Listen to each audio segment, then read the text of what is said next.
कोजागिरी पौर्णिमेला चंद्र हा पृथ्वीच्या जवळ असतो. चंद्राच्या प्रकाशात विशेष सकारात्मक ऊर्जा असते. या दिवशी रात्री चंद्राच्या प्रकाशात दूध आटवल्याने त्याची किरणे दुधात पडतात आणि हे चंद्रप्रकाशात आटवलेले दूध पिल्याने आपली रोगप्रतिकारक शक्ती वाढते. पौराणिक मान्यतेनुसार या दिवशी माता लक्ष्मीचा जन्म सुद्धा झालेला आहे. त्यामुळे ही तिथी धनप्राप्तीसाठी सर्वोत्तम मानली जाते. या दिवशी धनाची देवी माता लक्ष्मी आणि 16 कलेने परिपूर्ण असलेल्या चंद्राची पूजा केल्याने विविध वरदान प्राप्त होतात. तसेच असंही म्हटलं जातं की या दिवशी मध्यरात्री 12 वाजता माता लक्ष्मी भगवान श्रीहरी श्री विष्णूंसह चंद्र भगवान, इंद्र भगवान आणि कुबेर भगवान यांच्यासोबत पृथ्वीवर भ्रमण करत असते.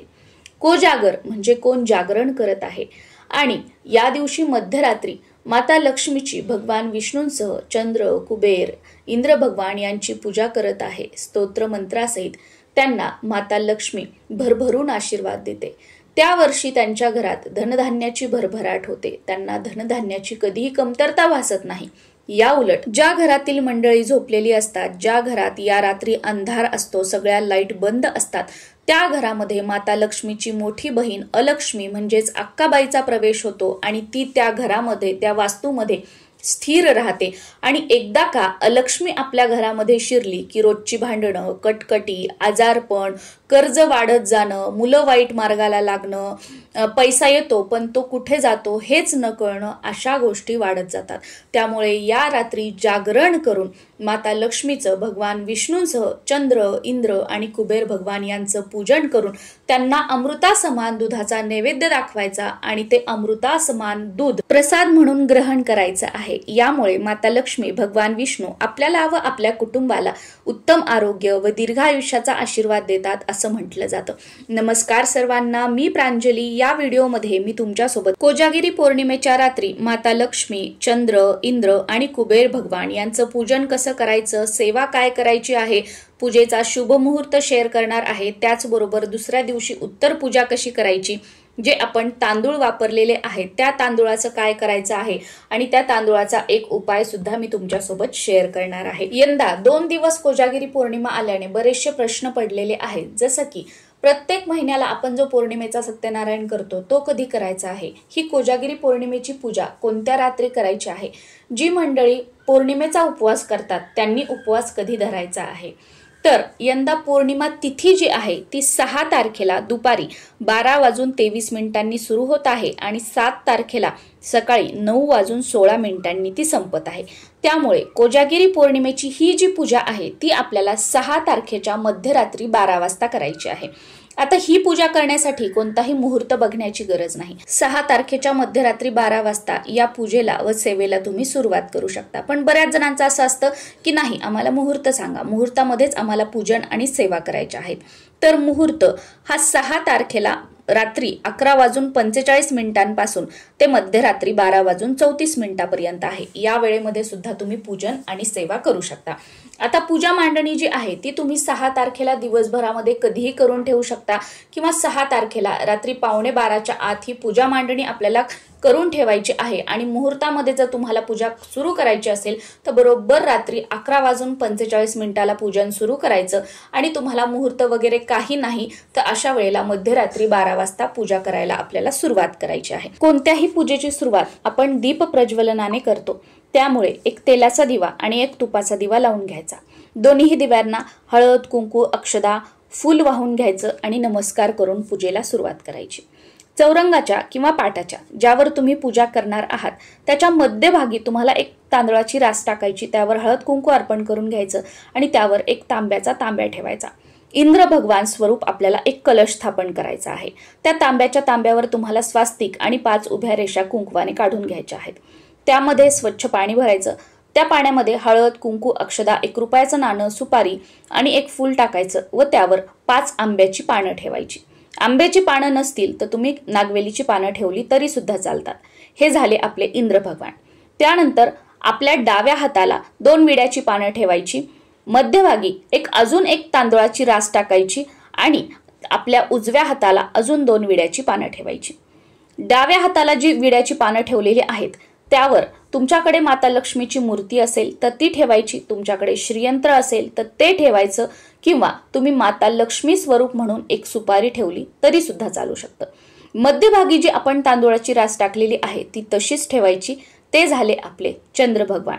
आणि जे उजव्या हाताला आपण 2 विड्याची पानं ठेवलेली आहेत त्यावर तुमच्याकडे कुबेर भगवानांची मूर्ती असेल तर ती ठेवायची, कुबेर यंत्र असेल तर ते ठेवायचं, किंवा काहीच नसेल तर एक सुपारी कुबेर भगवान म्हणून आपल्याला ठेवायची आहे.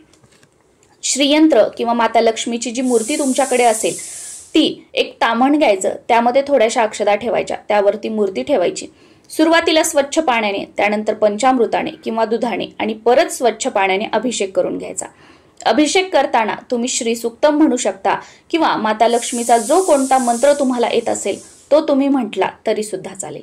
अभिषेक करून झाल्यानंतर डाव्या साईडला जे आपण विड्याचे पानं ठेवलेले आहेत त्यावर थोड्याशा अक्षता ठेवायच्या आणि त्यावर ते श्रीयंत्र किंवा माता लक्ष्मीची मूर्ती असेल ती, किंवा माता लक्ष्मी स्वरूप एक सुपारी जी तुम्ही घेतलेली असेल ती तुम्हाला ठेवायची आहे. मध्यभागी जे आपण चंद्र स्वरूप म्हणून तांदूळाची रास टाकलेली आहे त्यावर पण नंतर हळद कुंकू वगैरे अर्पण करून घ्यायचं, फूल अर्पण करायचं आणि चंद्र भगवानांची पूजा करायची. त्यानंतर कुबेर भगवानांची जी मूर्ती असेल किंवा कुबेर यंत्र तुमच्याकडे असेल किंवा कुबेर स्वरूप तुम्ही सुपारी घेतलेली असेल ती ताम्हणामध्ये ठेवायची आणि त्यावर आपल्याला अभिषेक करून घ्यायचा आहे. कुबेर भगवानांच्या मूर्तीवर, यंत्रावर किंवा सुपारीवर अभिषेक करताना ओम श्रीम ओम ह्रीम श्रीम ह्रीम क्लीम श्रीम वित्तेश्वराय नमः हा कुबेर भगवानांचा मंत्र म्हणायचा आहे. त्यानंतर ते यंत्र, ती मूर्ती किंवा ती सुपारी स्वच्छ पुसून त्या विड्याच्या पानावर ठेवून हळद कुंकू अक्षदा वाहून घ्यायचा आहे. त्यानंतर सर्व देवी देवतांना धूपदीप ओवाळून घ्यायचा आहे व त्यानंतर जे आटवलेलं दूध असेल त्याचा नैवेद्य दाखवायचा आहे व आता आपल्याला सेवेला सुरुवात करायची आहे. ही पूजा झाली, दूध आटवलं, ते दुधाचा नैवेद्य दाखवून दूध पिलं म्हणजे झालं का, असं अजिबात नाही.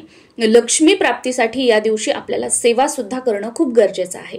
तर सर्वप्रथम श्री स्वामी समर्थ या मंत्राचा 1 माळ जप करायचा आहे. 1 माळ म्हणजे 108 वेळा श्री स्वामी समर्थ हा मंत्र म्हणायचा आहे. त्यानंतर 1 माळ लक्ष्मी गायत्री मंत्र म्हणायचा आहे. 1 माळ म्हणजे 108 वेळा लक्ष्मी गायत्री मंत्र म्हणायचा आहे. लक्ष्मी गायत्री मंत्र कोणता? ओम श्री महालक्ष्मीच विद्महे विष्णुपत्नेच धीमहि तन्नो लक्ष्मी प्रचोदयात. त्यानंतर 1 माळ विष्णू गायत्री मंत्र म्हणायचा आहे. ओम नारायणाय विद्महि वासुदेवाय धीमहि तन्नो विष्णू प्रचोदयात. त्यानंतर 1 माळ नवार्णव मंत्र म्हणायचा आहे. ओम ऐं ह्रीं क्लीं चामुंडाय विच्चे. त्यानंतर 1 माळ कुबेर मंत्र म्हणायचा आहे जो की मी आता तुम्हाला सांगितलेला आहे. ओम श्रीम ह्रीं क्लीं श्रीं वित्तेश्वराय नमः. त्यानंतर 1 वेळा श्री सुक्तम म्हणायचं आहे फलश्रुती सहित. त्यानंतर 1 वेळा व्यंकटेश स्तोत्र म्हणायचं आहे. संस्कृत मधलं म्हणा किंवा मराठीमध्ये म्हणा, दोन्हीही चालेल. त्यानंतर गीतेचा 15वा अध्याय आपल्याला पठण करायचा आहे. या सेवा करण्यासाठी तुम्हाला 1 वाजू शकतो किंवा शेवटी तुमच्या वाचनाच्या स्पीडवर आहे. पौर्णिमेचा सत्यनारायण 6 तारखेला सायंकाळी आपल्याला करायचा आहे. पण काही अडचणींमुळे तुम्ही 6 तारखेला सत्यनारायण नाही करू शकले तर तुम्ही 7 तारखेला सुद्धा दिवसभरामध्ये कधीही किंवा सायंकाळी करू शकता. कारण 7 तारखेची पौर्णिमा तिथी जी आहे ती सूर्याने बघितलेली आहे, त्यामुळे ती दिवसभर मान्य असणार आहे. पौर्णिमेचा उपवास सुद्धा आपल्याला 7 तारखेला करायचा आहे. आणि ही पूजा झाल्यानंतर जेव्हा आपण धूप दीप ओवाळतो, नैवेद्य दाखवतो, त्यानंतर आपल्याला हा दारिद्र्य निवारण मंत्र म्हणायचा आहे आणि त्यानंतर मग सगळ्या सेवा करायच्या आहेत. दारिद्र्य निवारण मंत्र अशा प्रकारे आहे. ऋण रोगादी दारिद्र्यम अपमृत्यू भय शोक मनस्तापम नश्यंतु मम सर्वदा. ही पूजा दुसऱ्या दिवशी उचलायची आहे. दुसऱ्या दिवशी सकाळी स्नान वगैरे झालं की उत्तर पूजा करायची. सुरुवातीला दिवा लावायचा, त्यानंतर सर्व पूजेवर हळद कुंकू अर्पण करून घ्यायचं. दूध साखरेचा किंवा एखाद्या फळाचा नैवेद्य दाखवायचा. त्यानंतर उजव्या हातामध्ये थोड्याशा अक्षता घ्यायच्या. काल पूजेमध्ये काही चूकभूल झाली असेल तर त्याबद्दल क्षमा करावी अशी मातेला प्रार्थना करायची. माता लक्ष्मीला तुमच्या घरामध्ये स्थिर कायम राहा अशी सुद्धा प्रार्थना करायची आणि या अक्षता सर्व पूजेवर टाकायच्या व त्यानंतर आपल्याला पूजा उचलायची आहे. हे जे तांदूळ आहेत, थोडेसे तांदूळ पक्ष्यांना टाकायचे व उरलेले तांदूळ तुमच्या साठवणीतल्या तांदूळामध्ये टाकायचे. यामुळे धान्यात बरकत राहते. वर्षभर कधीही धान्याची कमतरता भासत नाही असं म्हटलं जातं. व सर्व साहित्य जिथल्या तिथे आपल्याला उचलून ठेवायचं आहे. विड्याची पानं किंवा आंब्याची पानं निर्माल्यामध्ये टाकायची.